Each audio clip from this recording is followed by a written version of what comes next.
Awesome. Thank you so much, John. Thanks everyone for attending this first CMEC inaugural event. I want to give a congratulations to everyone who put this together. Fantastic. So let's give them a round of applause.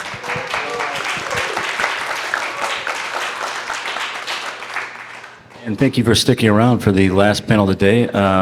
We'll do some introductions first. My name is Andrew Emil. I've been a record producer for many years, I guess decades at this point, and music technologist and co-founder of Viva Acid, which is something that me, Luis, and Brian run. That is a community-focused organization where we try to preserve and promote Chicago house music legacy through education, content, and a yearly music conference that's coming into its 5th year this October. Hi, I'm Luis Baro. I'm also the co-founder, event organizer, and talent buyer with many decades of experience in this field. Thanks, Luis. And we have 3 panelists here today, all fantastic folks, friends. We will start off, I want to make sure I get this right, because that's why we write things down these days. To my left here, Chicago-based musician, producer, and DJ Natalie Murillo, aka La Spacer, co-founded TRQPiTECA, an event collective merging queer, tropical aesthetics with house and techno. Dedicated to pushing underground music forward, they continue to create space for diverse artists. Let's give her a round of applause, everyone. Hi, everyone. And to her left, we have Mamadou, who's a Chicago nightlife fixture, curating and hosting some of the city's most cutting-edge underground parties. Mama's House, known as an international mood guru, aka vibe dealer. He creates spaces where community, music, and energy come together for unforgettable experiences. Let's give him a round of applause.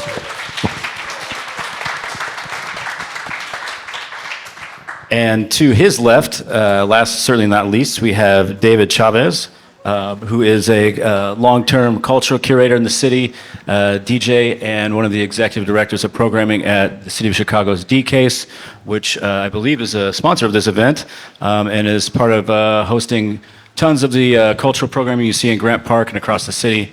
Let's give David a round of applause.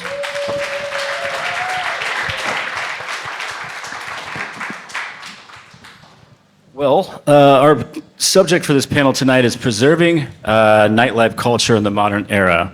So, nightlife culture has been around for probably over half a century in the sort of way that we understand it, with DJs being at the center of this and moving on from live music, and it continues to ever evolve.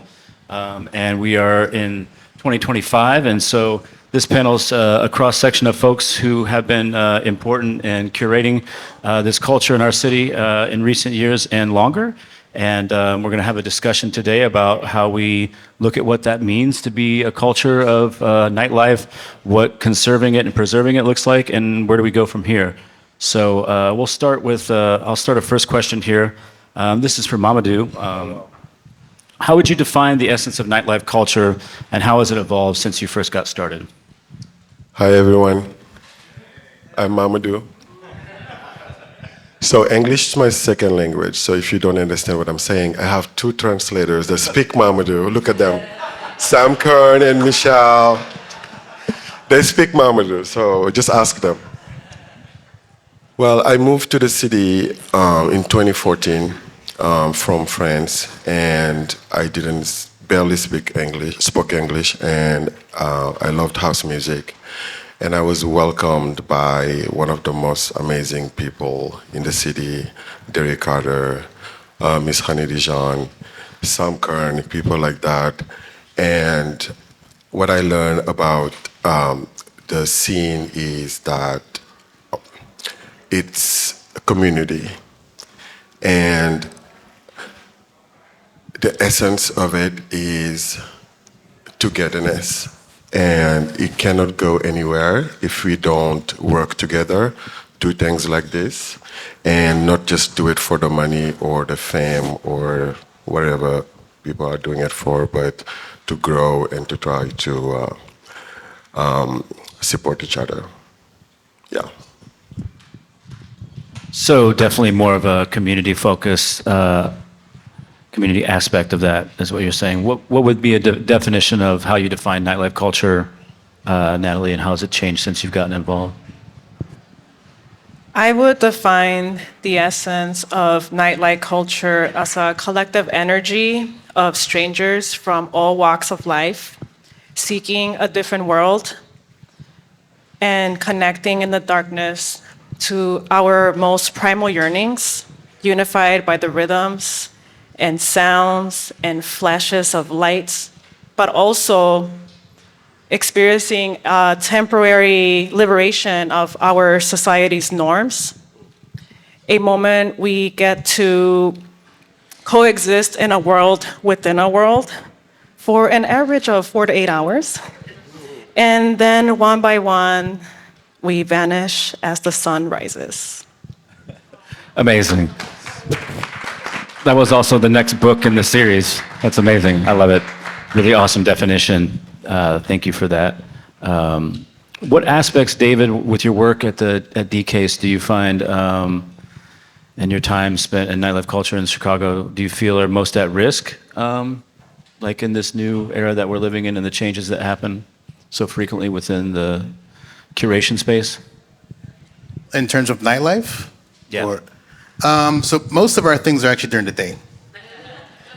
However, I think there's a space for that, right? Like I think that daytime, and we're seeing it a lot now too, the trend of like daytime parties, coffee, DJ sets, you know, things like that. I think it speaks to like people who, you know, maybe like aren't drinking as much anymore and wanting to sort of hang out during the day. You know, there's a lot of things that people look for in that kind of space, but there's also equally the importance of nightlife, right? Where this music sort of came out of, and I think that's the natural habitat for like house music, right? And it's all, to me, I see it all as all of a juxtaposition of like, you know, there's daytime stuff, there's nighttime stuff. I think, you know, there's people that go to them for the same reasons, like the community, the connectivity aspect. And I think, you know, as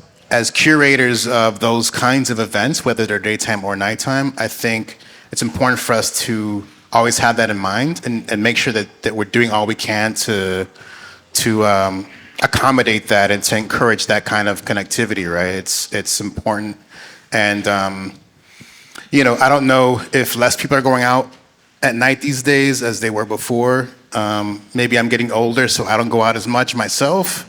But they do have a lot of parties happening at night, as much as there's in the daytime, right? And I think we're seeing a shift. You know, I think we've seen a shift in like it's not just so much about super clubs anymore. It's about sort of like close knit family and friends parties, right? And like kind of creating that space that you want to be in, as opposed to, you know, going to, no disrespect to any clubs, but like a sound bar or something where it's kind of the same thing all the time. And I think that, you know, that part might be dying, but I think this other part is thriving, this DIY kind of community creation.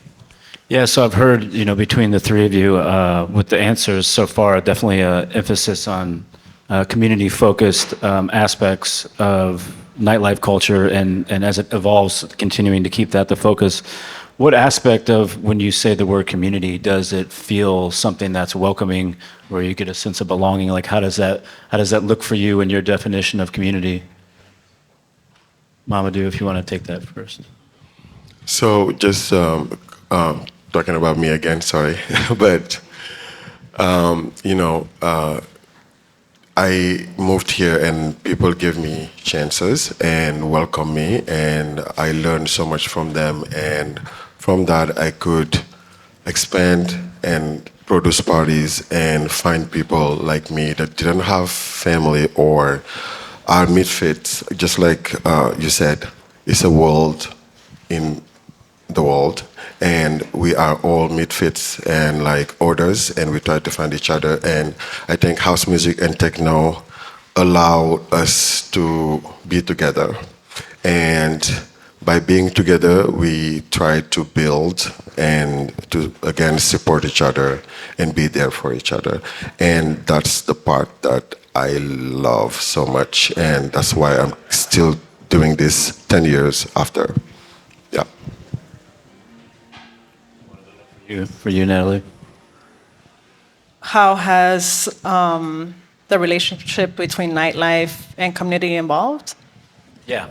Or that could be an answer, but also just generally, what does a welcoming community feel like to you when you think about creating a space for communities in the community you like to create with your events? Can you describe what that's like? Definitely. Well, like I'll mix it up. Like from my experience, since I first got involved, I definitely have witnessed, and these are things that I've wanted from when I was just getting involved, evolve, and that has been to see the community going towards a greater inclusivity, as well as more events and collectives prioritizing safety and accessibility. Also seeing a growing trend of nightlife community supporting social causes a lot more than when I first was involved. And also like technology definitely playing a crucial role in enabling the communities to connect online, organize events, expand the reach, and impact nightlife just by staying informed. Yeah, definitely these aspects seem to be a part of our, as we evolve as a society, technology continues to influence this, and it's always been a part of electronic music culture for sure, and it continues to fuel that. What about you, David, when it comes to, a type of a community that you would feel welcomed, that seems welcoming, like when you want to create that, what does that look like? So it depends on for me, and obviously, as you mentioned, I work for the city and I produce the House Music Festival and Conference, and that has a specific thing that we do, and we try to welcome everyone, and it's a civic sort of engagement, and we want to be representative of everyone and bring everyone in, and I think there's a lot that goes into that. It's not as easy as one thinks, because I think there's different parties that have kind of their own sort of communities, and sometimes they overlap, sometimes they don't. But what we're trying to do is kind of capture everyone and bring everyone in. And so the community building that's part of that is, central to what I do. It's reaching out to different promoters and DJs and bringing them in to participate, to do something like we did last year with Viva Acid, right, at the stage. We've done with many people over the years, and I think that to me is, when that's the community building part of it that I feel like is important for all of us to get connected with. But also like when I do things outside of work, right, when I DJ or produce the occasional party myself still once in a while, it's really focused around the music, and for me it's like about this is the stuff I want to listen to, this is what I'm gonna play.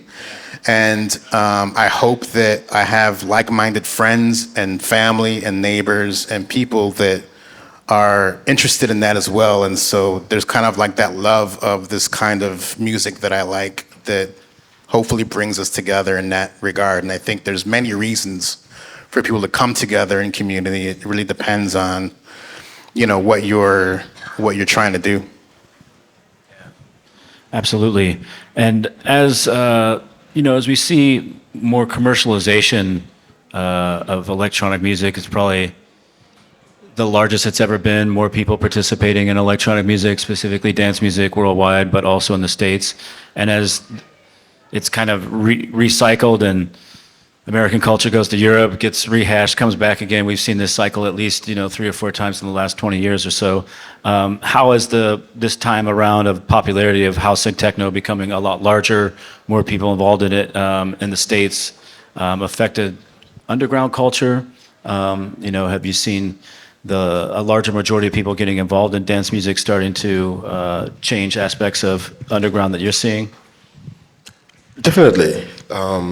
I don't think that's something we can change, by the way. The will is too big and it's already on motion, and there's not something that we can change. All we can do is bring it back to, again, community and where you are and the people that you surround yourself with and the people you can reach.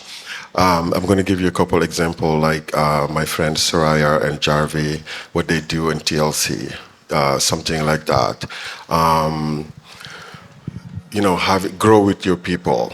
Grow with the people that want to be part of the scene, the new DJs, the new promoters, people like that. You build something from the ground up and just turn out the noise.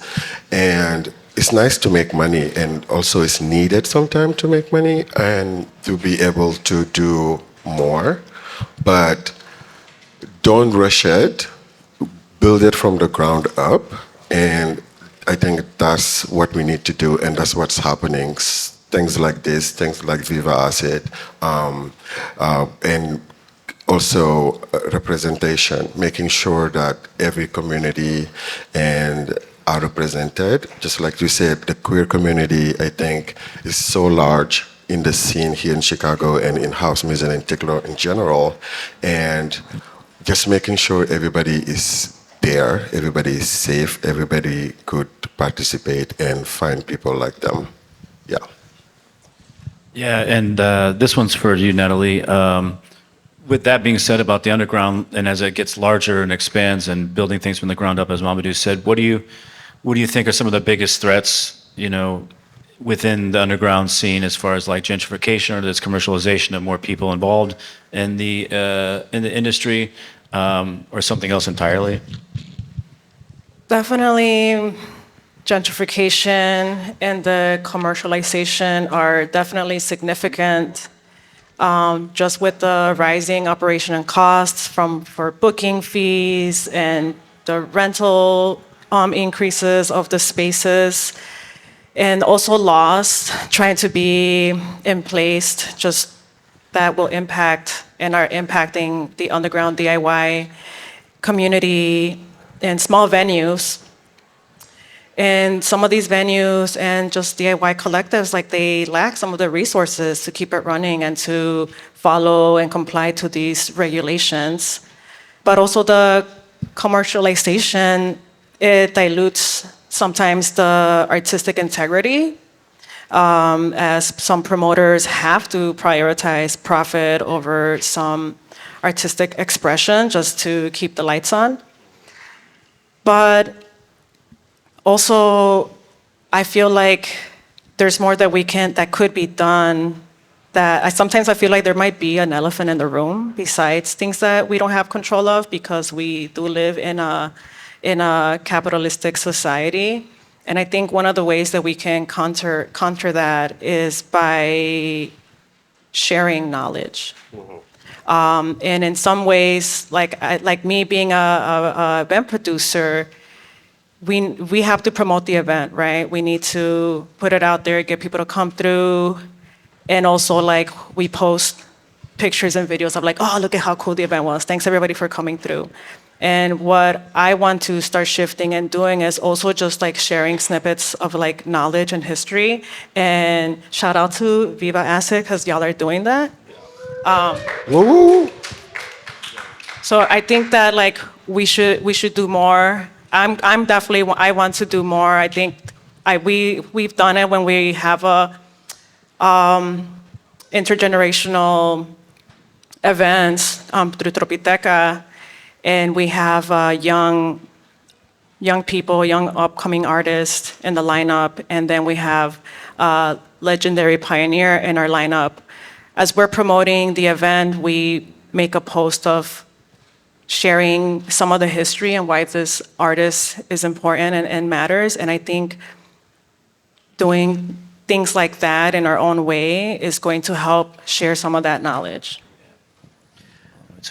So you mentioned something that's really important there, and I think it's awesome that you guys program like that. Intergenerationality is a huge thing I'm seeing emerge as topics as we sort of walk into the fourth or fifth generation of nightlife I guess, just generations of people going out since the late 70s in the States.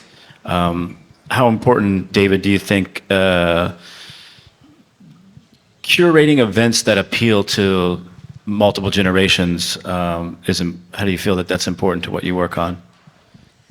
I mean, it's central, right? I mean, it's, you know, we're talking about culture, right? It's not just entertainment. It's culture that's being passed down and being shared. And, you know, I'm very fortunate to have been able to create the space for that, you know, through the city that's free of charge and accessible for everyone. It's, you know, I mean, really a dream, to be honest. And, you know, so I don't, the responsibility, I don't take it lightly. And, I try to create spaces that have that, right? That have the pioneer legacy DJs as much as the emerging DJs and everything in between, right? Everyone in between, because I feel like, you know, when you have that space during the day that everyone can come to, no matter the age, and you know, as we know, like the older first generation house heads, like yeah, they're going out, but you're more likely to get them come out during the day also, right? Because, you know, age and sleep and, you know, all those things. You know, responsibilities, yes. And I've seen some beautiful, beautiful encounters, and I have a lot of memories of, you know, people bringing their grandchildren to Millennium Park for the House Festival, right? And to have that kind of space and opportunity to kind of pass that down, I think it's super crucial for the scene to continue, right? To thrive and to grow. That's the only way that culture works, right? You have to pass it down. You have to create that space for that in some aspects. Well, that's really good. You talked about multiple generations, right? And we keep talking about creating spaces and sharing history and knowledge, right? So we're talking about legacy. In your eyes, what do you think are the most important aspects of legacy? Which parts should we be preserving, but that at the same time remain relevant to a younger audience? All the parts, because everybody experiences are different, you know. The DJ in New York, the DJ in Chicago, the DJ in Detroit, the experiences may be different, but to the core, is the same, and everybody, all of those voices should be heard, and all of their experiences should be acknowledged and preserved. And how you do that is, like you said, mix the newcomers, the legendary people that are already established, and mix them together, and also find a way, like you said, to just not do nightlife, night parties. You can do day parties. You can do retreats. Mama's House is working on a retreat right now, like a 3-day Michigan camp out, where we not just gonna dance, but we're gonna talk about house music and the history and all about that, and just try to find other ways to get together, instead of just coming and dancing and drinking and jumping around. In the 90s, all of these queer people that didn't have anywhere to go or anything to do but to be together and dance, they all come together, the fashion people, the artists, the painters, the this and that, and they will all share knowledge and work together and do this and do that, and that created so much art and so much beauty in the world. And I feel like we are going away from that, and we need to bring it back to that. House music, techno, the scene is not just music, it's all of those aspects. It's all of that. And all of that together need to be preserved and need to be acknowledged and safe for the future. And for you, right, for a younger audience, how would you inspire them to maintain traditions, to carry on that legacy? What would be your approach in that situation?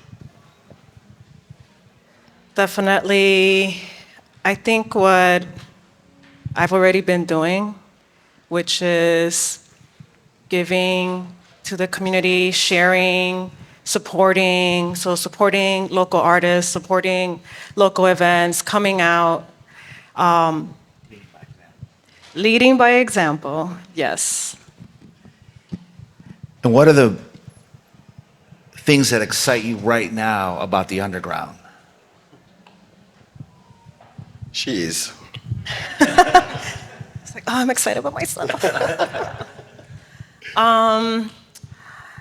Honestly, I think it's like having these conversations. I think that we're in a time where, because there has been some decades already with this community and this scene, that I think we're just really trying to like take a pause, stop, and like look back and see where we were, where we're coming from, and where we want to move forward.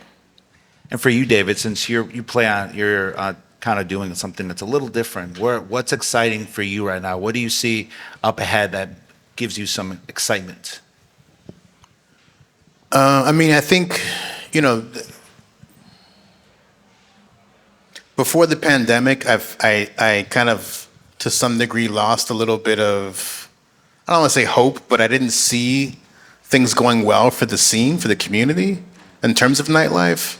And I think because of the pandemic and in spite of it, coming out of it, I think it made everyone want to come back together, like in real life. And I feel like it needed, you know, like that provided a time and a space to realize what was important for you, right, as a social being. And I feel like that's one of those things, right? Coming together is like in real life. Like you can't, you know, and also like with a DJ, right? Maybe also live music, but like we're talking about electronic music, right? With a DJ that is also there helping to curate that experience with you.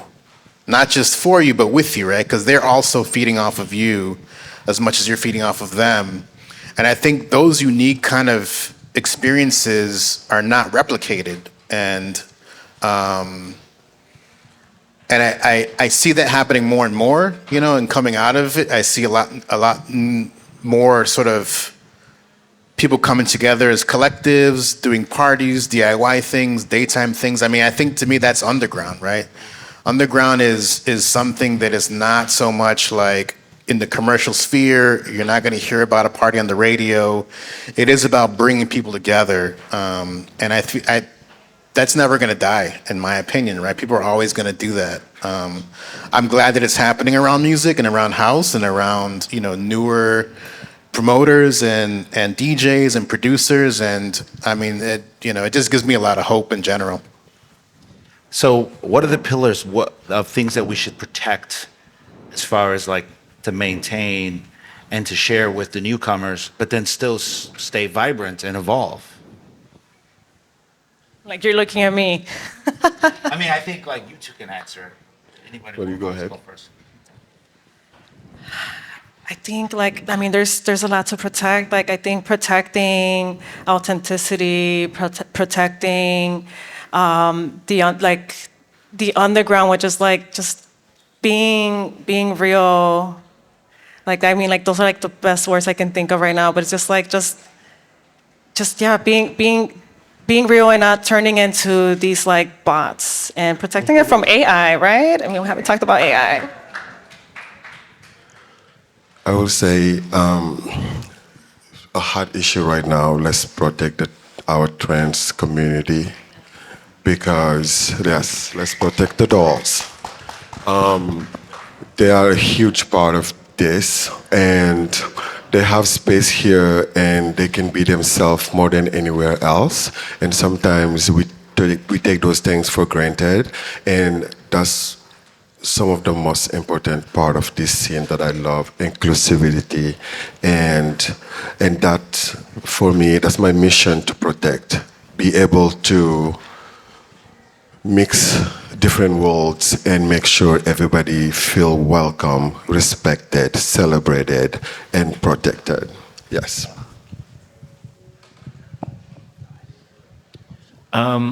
So in thinking about that, what are some of the things that you've learned the most from, I know mentorship was a conversation or a concept that was talked about the last two panels, and also generally how we learn how to do things in this world.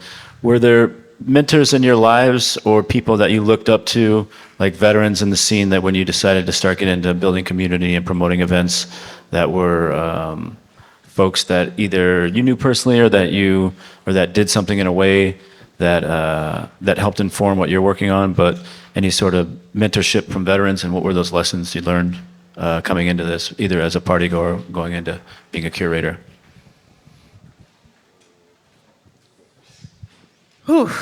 Mentorship, that's really important. My experience, I don't feel like I had mentorship. It was really like, go learn, figure it out on your own.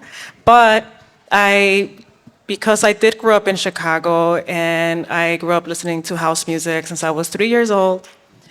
And when I became an adult and started going to different venues and events throughout the city and started meeting some people that have been a part of the birth of house music, one of those people that I respect, and they gave me, sorry, I'm gonna get emotional because they passed away, but it was Benji Espinosa from DJ International.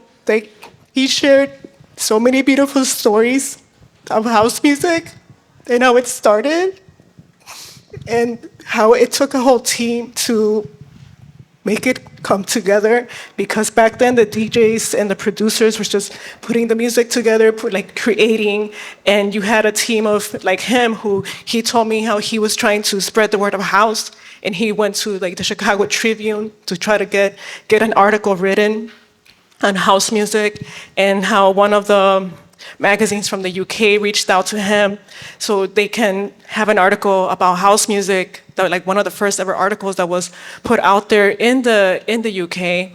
And it just really had me think how now in this day and age, now a DJ, you have to be your own marketing team, right? You have to be your own promoter. You have to you have to do it all. But when it first started, there was a whole team behind you to make it work, right? Besides the producers, you had the engineers, with this, we're talking about DJ International Records, but then there's Rocky Jones, right, who was out there believing, and so you just had a team believing, and it made teamwork makes the dream work.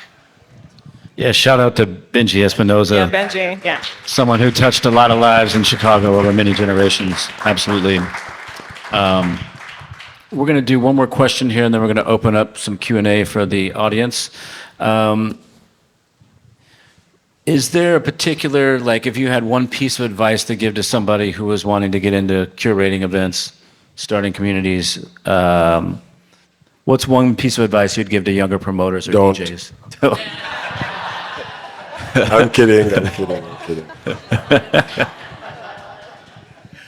No, please do. It's amazing. It's amazing to bring people together. And I always get chills when I hear somebody say, oh my God, this is my first house music party, or this is my first techno party. And I feel that I found my people. I feel that I belong. And there are so many little gay boys that moved from Ohio or wherever in Chicago and don't have any community, and coming to our parties, and that's where they find friends, boyfriends, and literally find themselves, because no one judged them, no one cares. You're just here, you're part of it. We love you, whoever you are, as long as you respect everyone. And to the young people that want to do this, what I would say is, I want to bring it back to the previous question, is find a mentor. It's very important. I wouldn't be here today if I didn't have people that give me advice and tell me no when I was going crazy, and say, hey, this is not good, stop, or good job, keep going. And that's very important. It's very, very important. Support is very important. It's not a given. Again, I'm saying find it, but it's a two-way street. But do that. And there's room for you. Please come join us. We need more parties. We need more togetherness. We need more love. We need more Chicago, more house, more techno. We need an abundance mindset, not a scarcity. Abundance. Abundance. And what about you, Natalie? The question was, to repeat, what would be a piece of advice that you give young promoters or DJs who are just starting out? I would say first ask yourself, why are you doing this? Why do you want to do it? Like, is it for clout, popularity, or to get rich? Or is it because it's a calling? For me, it was a calling, for sure. Like, do you feel like you belong? Do you want to keep giving to this scene and not just take from it? And be authentic. Build your community first. Cultivate genuine music lovers. Support local artists and your local scene, like so you can be seen. For DJs, I would say dig deeper, deeper. For unique tracks, right? Unique music, tell a story with your sets, connect with your audience, get on an emotional level with your audience, be true to yourself, and really let your passion shine through. Never stop learning and mastering your skills. I'm still a learner. And also producers, develop your own sound and your own style and just be unique with it. And David, what about you as far as pieces of advice you give younger DJs or promoters starting out? I mean, I threw my first event when I was 18. It was in the rave era. And I was inspired by the things that were going on, like Right Productions parties I was going to all the time. I was going to Lewis's parties, Frankie Vega's parties, all of the original, the OGs, right? And I think, what has gotten me from there to here, I think is being honest with myself about, what I'm doing, believing in what I'm doing. Consistency, like not giving up and trying new things, and you have to fail enough times to succeed and know what success looks like. And I think, listening to people, being open to criticism, being open to people's thoughts, and I think a lot of people have a hard time with that. There's a lot of sort of like, I know it all, I'm, like, I have this vision. You can have a vision, but also like, it's okay to sort of like, listen to other people and see if like what you're talking about is crazy or not, right? Maybe it should be a little crazy, but you have to just do it and do things and find that path and follow it, and I think that's the longevity of like the previous panel, right, is to keep doing it. And I think it's important to, if you believe in yourself and you believe in the stuff that you're doing, the work that you do, time flies. You're not going to realize how much time has gone by before you look back and you're like, oh shit, like I did all this stuff, this is really cool. And I think also not having the ego helps with that, because you're not measuring your success by how popular you are, how many people come to your party, how much money you made. It's something else, right? Did everyone have a good time? Do people feel comfortable, in this space that I'm creating for them? Like that's what matters at the end of the day. Definitely. So we have time for a couple questions here. Sluggo, you're first. You are. All right, where do we have hands at? Right here. Is there like an equivalent of like an open mic night for like Open decks, last year. what's the like it's a lot of Yes. Places like Patlatsi, they do that on Fridays or Saturday, I think, open deck. And there's an open deck at this place called Jackhammer that my friend Ethan is the new creative director, and they do open decks as well. There are places. Also over the summer, if you follow RA, a lot of the day parties on the lake, they'll have open decks for the first few hours. You just have to contact them and sign up. Sam. Hi, that's long guy here. David, I just had a question. I've thrown a lot of DIY parties throughout the years and very much involved in the DIY scene. I've never really gotten a chance to connect with somebody who's involved with doing it from the city side of it. How can other folks that are in the DIY scene, either throwing parties, DJing, artists, how can we get more involved with what you do? How do we connect with stuff? How do we approach the city to, with ideas that we might have? Do you have any suggestions? Yeah, I mean, it's so like the city kind of does what it does. There's a certain number of legacy things that we produce.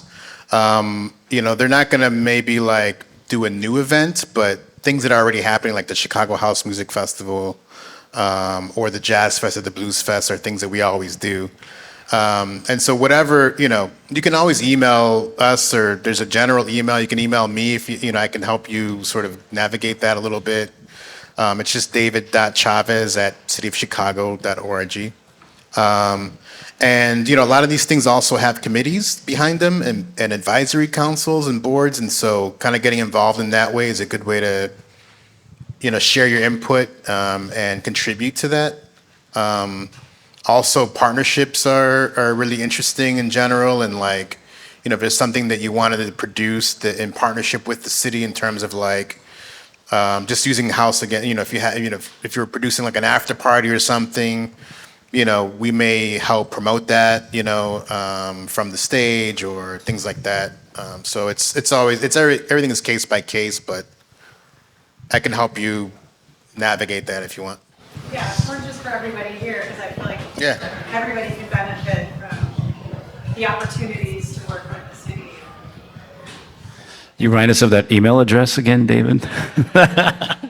david.chavez@cityofchicago.org. Don't send me spam. There's the key right through that gate, everyone. Make sure you roll that one down. We have time for, I believe, one more question in the back there.